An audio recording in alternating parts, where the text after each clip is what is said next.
นี่คือบรรยากาศอยู่ที่วังเวียงคลิปนี้ก็ถือว่าต่อจากคลิปที่เราเดินทางมาแต่ล่วงพระบางมาฮอดวังเวียงพี่น้องสำหรับวิดีโอนี้อุ่นใจจะพาเลาะชมตัวเมืองวังเวียงตอนนี้ว่าเป็นจังได้เมืองท่องเที่ยวลักเมืองหนึ่งเนาะเป็นเมืองเอกเลยพี่น้องไปเบิ่งว่าช่วงนี้จะคึกคืนแนวได้และกับบรรยากาศในตัวเมืองวังเวียงจะเป็นจังได้ตอนนี้ถือว่าเราเข้ามาในเขตเส้นกลางใจเมืองเลยพี่น้องเดี๋ยวใจจะพาขี่เลียบแขมน้ำซองหลังจากนั้นสีข้ามขั้วไปอีกฝั่งของน้ำซองแล้วก็อ้อมมาอีกทางนี้เนาะไปเบิ่งว่าสิมีการพัฒนาแล้วก็เปลี่ยนแปลงจังได้สวยงามขึ้นซ้ำได้แล้วก็มีนักท่องเที่ยวไล่ปานได้พี่น้องมื้อนี้ก็เบิ่งส่งนี่เข้ามาปุ๊บเราเห็นรถนี่ไล่เลยน่าจะยังคึกคืนอยู่เนาะถ้าเป็นช่วงฤดูกาลท่องเที่ยวแท้ๆนี่พี่น้องเอ๋ยวังเวียงนี่ถือว่าสุดยอดเลย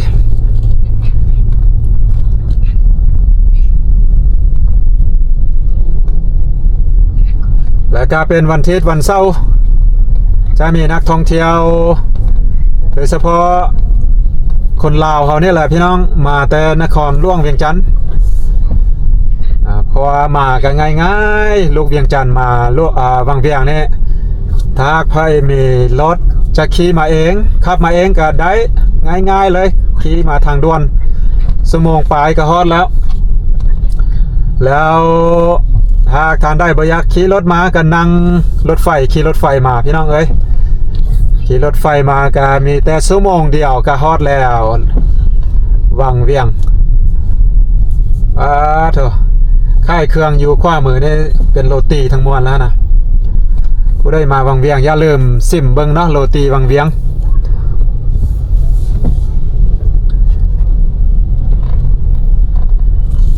ฝนพอดีมาพี่น้องเมื่อกี้นี้ฝนพักเสาหน่อยหนึ่งตอนนี้มาใหม่แล้วเดี๋ยวอุ่นใจจะเข้าไปเส้นนี้ว้าวเส้นนี้ทางเส้นนี้อุ่นใจมาประมาณ2-3 เดือนก่อนนี่บ่ทางเส้นนี้ยังบ่ได้ปูใหม่เถอะ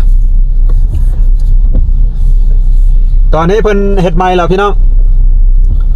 เรียบเก็บเลยเนาะทางปูใหม่เลยมาวังเวียงก็จะเห็นแบบนี้แหละเป็นเอกลักษณ์ของวังเวียงเลยพี่น้องรถตุกๆต่างคายักเนาะนักท่องเที่ยวไปคายักเข่งลองน้ำซองโซนนี้ก็เป็นโซนใจกลางเมืองเลยแหละพี่น้องบางครั้งก็จะจอดรถแบบนี้เนาะ ซ่องข้างทางจอดเหี่ยงกันซ่องข้างเลยพี่น้องบ้านพักของแฮมนี่ถือว่าไล่เลยที่อุ่นใจมารอบนี้แล้วบ่ได้จองบ้านพักไว้ก็คือว่าเป็นช่วงโลซีซั่นช่วงบ่แม่นช่วงฤดูการท่องเที่ยวก็จะน่าจะมีบ่อนว่างหลายอยู่ถ้าเป็นฤดูการท่องเที่ยวแท้ๆนะต้องได้จองไว้ก่อนเพราะซันเต็มแน่นอนพี่น้อง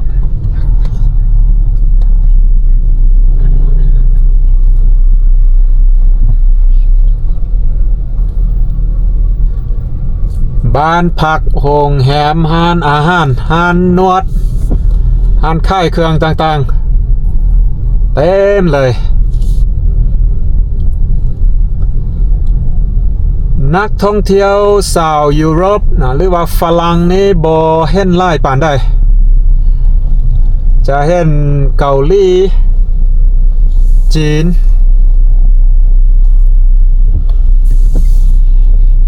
อยู่ซ้ายมือหอมซ้ายมือนี่เป็นตลาดแรง แต่ว่าตอนนี้ยังบ่ทันมาเถอะ5 โมง5 โมงไปหน่อยนึงบ่แน่ใจว่าจะมีคนมาค่ายบ่มื้อนี้ ฝนตกแบบนี้เด้อบวกกับนักท่องเที่ยวก็บ่หลายปานใด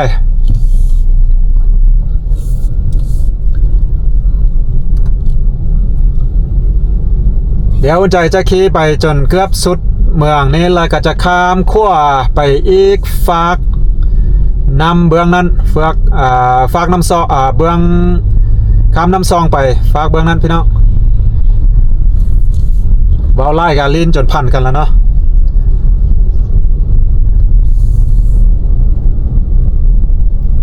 เบื้องทางหน้าพุ่นฝนมามืดมัวมาพุ่นพี่น้องบ่แน่ใจว่ามื้ออื่นนี้ฝนจะตกแบบนี้อยู่บ่ตามเช็คเบิ่งสภาพอากาศแล้วมีฝนทุกมื้อคันถ้ามีฝนเฮาก็บ่สามารถสิไปเล่นบอลต่างๆได้ไปก็บ่สะดวกพี่น้องบ่แน่ใจว่าเฮาสิไปไสเทื่อมื้ออื่นก็แล้วแต่สภาพอากาศเนาะเพราะว่าเฮามาแบบง่ายๆ no plan เนาะพี่น้อง no plan ก็คือบ่มีการวางแผนเนาะบ่มีแผนเปลี่ยนแผนปรับแผนไปได้เลยพี่น้อง แล้วแต่สะดวกนี่แหละคือวังเวียงพี่น้องความจริงแล้วในเมืองนี้ก็เป็นเมืองน้อยๆเมืองบ่ใหญ่ปานใดจุดเด่นๆก็คือเลี้ยวขวาลงนี้พี่น้องจุดเด่นๆก็คือวังเวียงมีภูผาที่สูงสันภูผาหินปูนมีถ้ำหลายบอนแล้วก็มีทรายน้ำที่ว่าเหมาะสมแก่การไปล่องเรือคายักขี่ทูบิ้งแค่นี้ก็เป็นห้านอาหารเป็นโรงแรมถ้าไปซื้อนี่ก็ไปถ้ำจังเนาะถ้ำจังก็เป็นถ้ำหนึ่งที่ว่ามีชื่อเสียงงามเลยพี่น้องเดี๋ยวถ้ามื้ออื่นฝนบ่ตกอาจจะพาไปเบิ่งเนาะแต่ว่าเขาจะข้ามไปอีกฝากของน้ำซองขั้วนี้เฮ็ดใหม่เด้อพี่น้องเด้อขั้วที่ว่าสร้างขึ้นมาใหม่กับเปิดใส่บ่อนานมานี่เนาะฝนเริ่มแห้งมาละ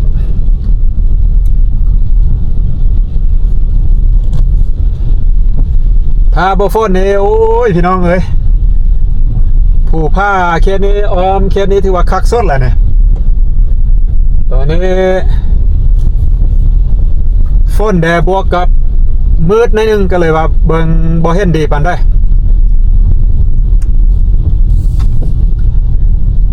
เดี๋ยวจะขี่อ้อมเลียบน้ำซองขึ้นไป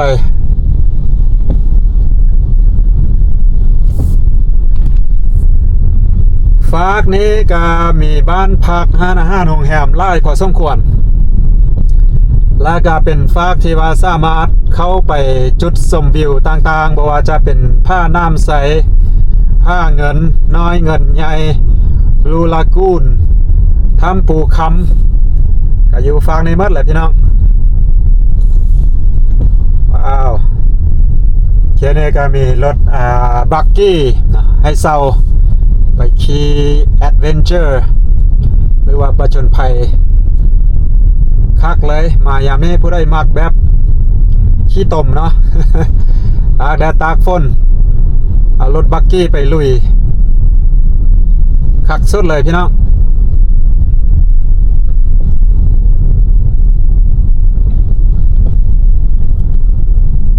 มาฮอดจุดนี้ถ้าเลี้ยวซ้ายก็จะไปสถานที่ท่องเที่ยวต่างๆคืออุ่นใจว่าไปเมื่อกี้นี้แต่ว่าสภาพพื้นทางบ่แน่ใจว่าเป็นจังได้ตอนนี้เพราะว่ามาวางแล้วบ่ดีปานได้แต่เขาจะเลี้ยวขวานี้ไปเลียบแคมน้ำซองเนาะปาโถ น่าจะบ่ดีปานได้ทางไปทางพ้นเพราะว่าสังเกตแต่จุดนี้แหละ มุนอุ้ยปุ้ยเนาะพี่น้อง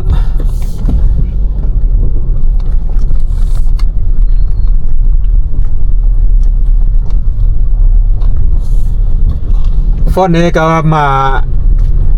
ย่อยๆแล้วก็แห้งคอยอยู่นี่ เมิดมือนี้เขาขี่รถมาแต่ล่วงพระบางตลอดทางเลยเนาะถ้าท่านได้เบิ่ง EP ก่อนหน้าคลิปนี้เที่ยวลงไปเป็น EP ที่ว่าเดินทางจากล่วงพระบางมาวังเวียงเนาะตามเส้นทางเลขที่13บวกกับเลขที่4แล้วก็เส้นทางเลขที่44ถือว่าประจนภัยอย่างคักเลยเรียบแขมน้ำซองนี้ยังสามารถขี่เหือลองเหือขยักได้แล้วก็มีเหือน้อยที่ว่าทานสามารถขี่เลาะเบิงวิวบรรยากาศได้พี่น้องบ้านพักของแฮมก็ขึ้นปั่นดอกเห็ดเนาะกำลังก่อสร้างกันเป้าหมายก็คือเพื่อห้องรับนักท่องเที่ยวที่ว่าเติบโตแล้วก็เพิ่มขึ้นเรื่อยๆพี่น้องตั้งแต่แล้วโควิดมาแล้วก็มาบวกใส่ตั้งแต่เปิดรถไฟเนาะเปิดทางรถไฟมากับนักท่องเที่ยวก้าวกระโดดขึ้นไล่เลยล่ะที่เห็นอยู่ทางหน้าขี่รถไปนี่ก็เป็นนักท่องเที่ยวเมื่อเลยพี่น้องน่าจะไปเที่ยวถ้ำเที่ยวยังมาเรียบแคมน้ำซองขว้ามือนี่ก็มีห้านนั่งกินแบบซิวๆ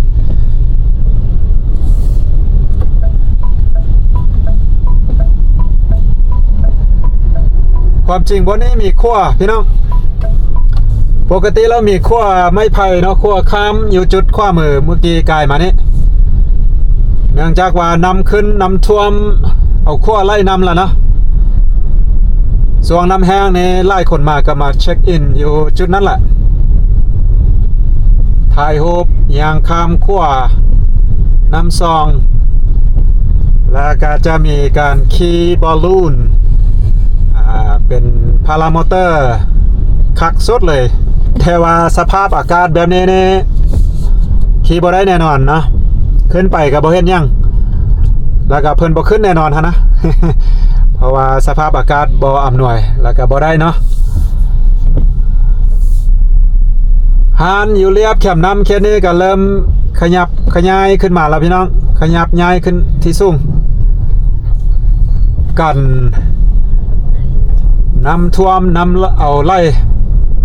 เพราะว่าน้ำซองนี่น้ำหนองแท้ๆนี่สามารถท่วมขึ้นมาฮอดทางที่เฮาอยู่ปัจจุบันนี่พี่น้องแต่ว่าตอนนี้ฮะก็เริ่มต้นหัวปีนะน้ำก็ยังบ่ขึ้นมาไล่ปานได้เถอะพี่น้องวังเวียงโอ้มายามได้บรรยากาศก็ยังดียามนั้นตั้งแต่ว่ามื้อนี้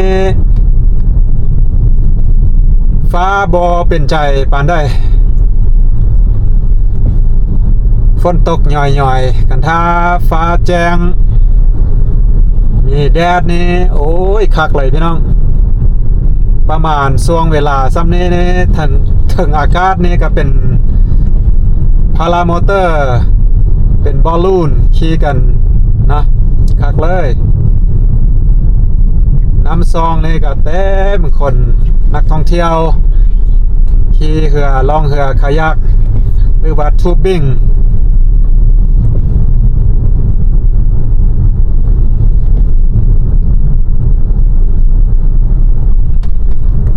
คนใจจะขี่เรียบไปเรื่อยๆแล้วก็จะข้ามน้ำซองไปอีกฝักเบื้องนั้นเติมหลังจากนั้นก็จะพาไปซอกบ้านพักปะนี่ซอกบอนพักบอนนอนกันนะเพราะว่ายังบ่ได้จองบอนนอนเถอะ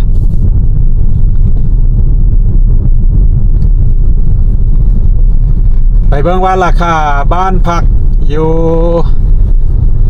วังเวียงช่วงฤดูฝนช่วงโลซีซั่นจะถึกจะแพงซ้ำได้เอา เอาเป็นบ้านพักธรรมดาเนาะธรรมดา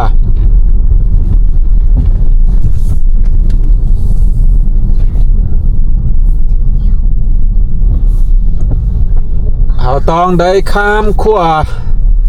อันนี้ยังเป็นขั้วเล็กอยู่เป็นวันเวย์เนาะสามารถข้ามได้ทางหนึ่งเนาะฝั่งหนึ่งต้องได้รอท่า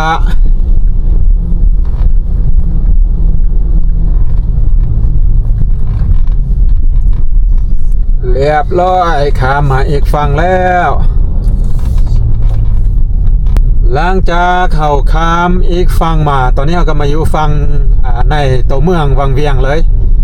แต่ว่าทางนี้เขตนี้ก็จะเป็นเขตหัวเมืองได้นิดนึงแต่ว่าบ้านพักห้านต่างๆกับลามมาฮอดเขตนี่แหละพี่น้องพร้อมมาฮอดเขตนี้ก็คืออุ่นใจเข้าไปเมื่อกี้นี้ที่ทายไปก็คือเลี้ยวเข้าทางขวามือเลี้ยวเข้าไปเส้นใจกลางเมืองเดี๋ยวนี้อุ่นใจจะพาเลี้ยวทางซ้ายมือความจริงแล้วเลี้ยวซ้ายมือนี้ไปเป็นเส้นทางที่ว่าเว้นตัวเมืองแต่ว่าตอนนี้ก็ยากว่าอยู่ในเมืองนั่นแหละเพราะว่าซ่องข้างทางเป็นบ้านเป็นเฮือนเป็นห้านค้าต่างๆเต็มเลยพี่น้องเดี๋ยวลองสีทายเลี้ยไปจนฮอดห้างเมืองหลังจากนั้นก็สิเลาะซอกบอนนอนละบ้านนั้นนะ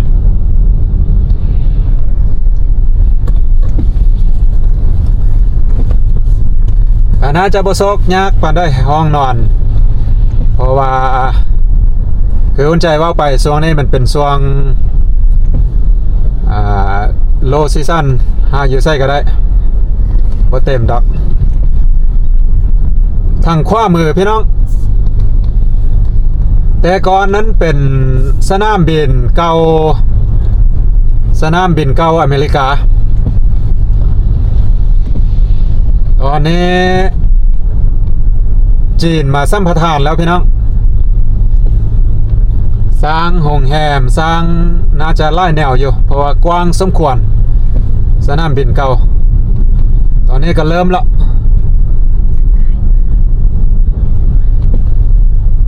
ลงมือละในอนาคตนี้เปลี่ยนไปอย่างแน่นอนเขตนี้ซ้ายมือนี่ก็เริ่มก่อสร้างบ้านพักโรงแรมไล่สั้นขึ้นเรื่อย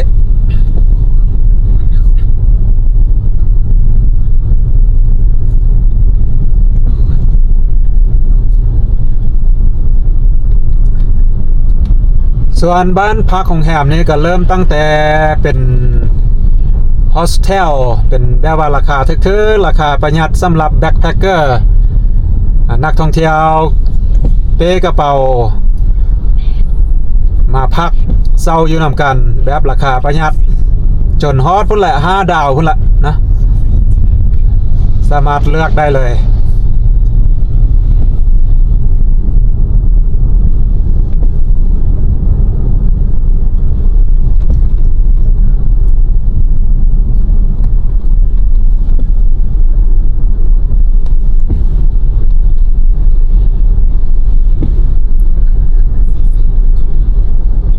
ถ้าไปตามเส้นทางนี้เรื่อยๆก็จะไปนครหลวงเวียงจันทร์พุ่นแหละอันนี้เป็นทางเลขที่13แต่ว่าส่วนใหญ่คนก็จะไปทางด่วนไล่กว่าเพราะว่าเนื่องจากว่ามันจะไวกว่าสะดวกกว่าพี่น้องแต่ถ้าหากว่าไปตามเส้นทางเลข13นี่ก็ได้บ่เสียเงินแต่ว่าระยะทางอาจจะไกลกว่าสภาพเส้นทางก็บ่ยากดีปานได้บางจุดไปทางด่วนนี่ใช้เวลาเพียงแต่ชั่วโมงปลาย101 กับ9กิโลเมตรบ่เนาะรวมเส้นทางด่วน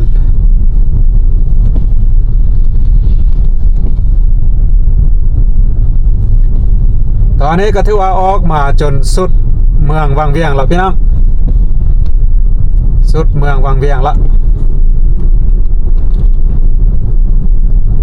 เดี๋ยวทางหน้านี่อุ่นใจจะเลี้ยวขวาเข้าไปเพื่อไปซอกบอนนอนก่อนเนาะ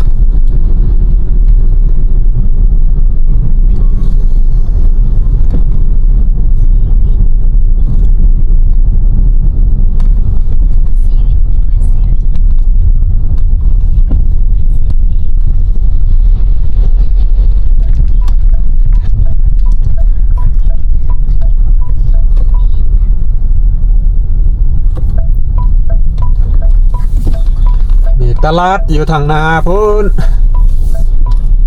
เดี๋ยวอุ่นใจเลี้ยวเข้าไปทางนี้เลย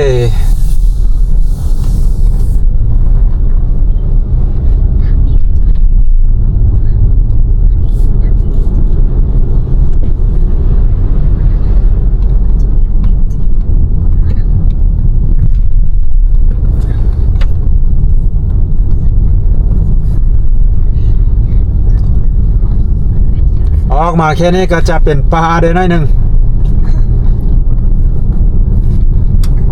เขตบางเวียงเนี่ยเลี้ยวไปทางใดก็เป็นแต่ป่าแต่ผูพี่น้องเป็นแต่ผูสูงๆเลยแล้วเห็นบ้านพักอยู่ทางหน้านี่ลองเข้าไปเช็คเบิ่งเนาะว่าจะได้อยู่บ่พี่น้อง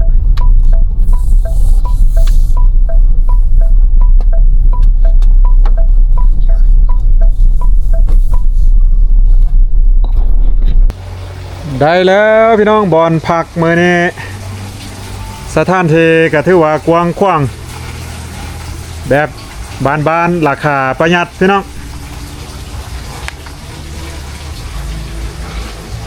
บ้านพักนี่เลยทางในเรียบร้อยผู้น้อยๆนี่มาฮอดก่อนหมู่ สุดยอดเป็นจังได้ขี่รถบ่เมาหรือบ่เมาบ่เรือไล่สมองสมควรเนาะโอเคอยู่บ่ได้อยู่บ่อย่าลืมไปกดติดตามห้องน้ำก็โอเคอยู่เนาะแบบบ้านๆพอแต่สะอาดเนาะก็สะอาดได้อยู่แล้วก็มีโทรทัศน์มีแอร์ห้องเตียงมันเป็นเตียงใหญ่เนาะอันนี้เป็นห้อง Family ห้องครอบครัวมีเตียงใหญ่แล้วก็มีเตียงน้อยเอาแบบง่ายๆพี่น้องราคา200,000กีบพี่น้องเอ้ย